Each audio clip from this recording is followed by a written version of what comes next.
Habang umaahon ako, yung mga problema, laging dala-dala ko. Pero pag narito ako, siyempre nawawala.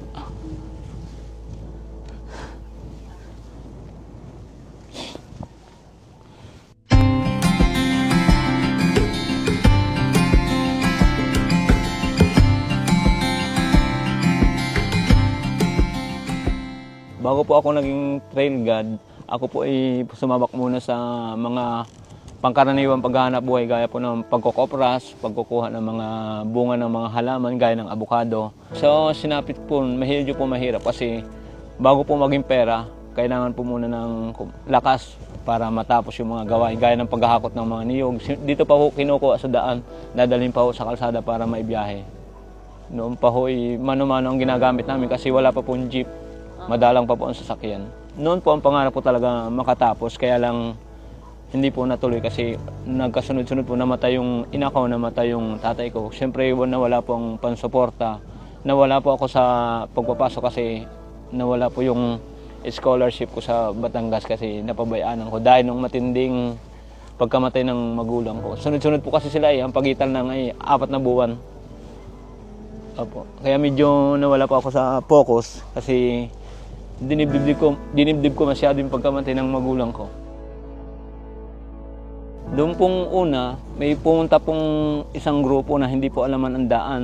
Ayun po yung grupo nila ng, kumbaga private citizen lang, kumbaga trip lang nilang umakyat. Siyempre, inihatid ko po yun. Kumbaga grupo sila ng mga 5 tao hanggang dito. Tapos nun, napakilala ko po itong bundok. Noon po ito talaga, wala pang pangalan. Ang talagang tunay na pangalan po nito, Mount Pinagbanderahan. Nung nagtagal po, nung naihatid ko sila, hindi ko naman po alaman na pinakilala nila ako sa turismo, sa Facebook. Hanggang sa dumami po yung aking mga bisita, mga kumukontak. May malalaking grupo, gaya ng mga dahon palay, yung BMC. Ayan, mag-umpisa na akong pumasok ang mga turista. Nung medyo may oras din po na mahina kasi, kumbaga, ang kalaban po namin dito panahon.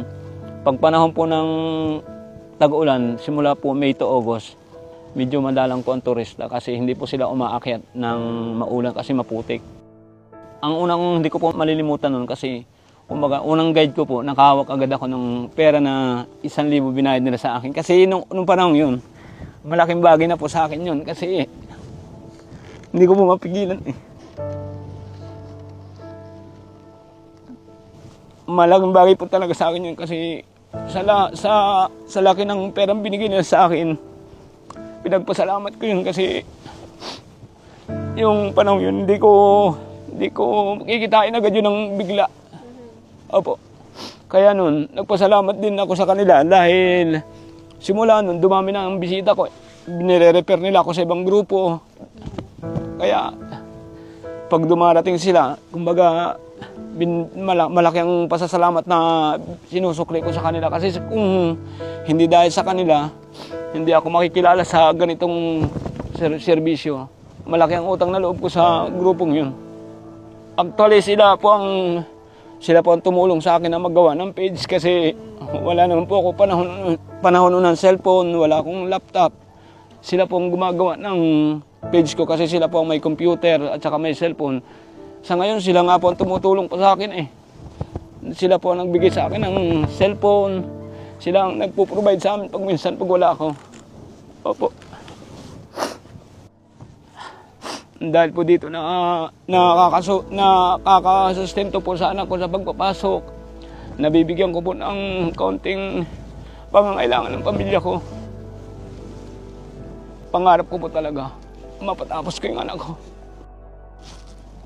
Ang hirap ng buhay kasi sa ganitong pagkakataon, so walang pumasok na turista, walang income. Lahat kami apektado, lalo na yung anak kong maliit.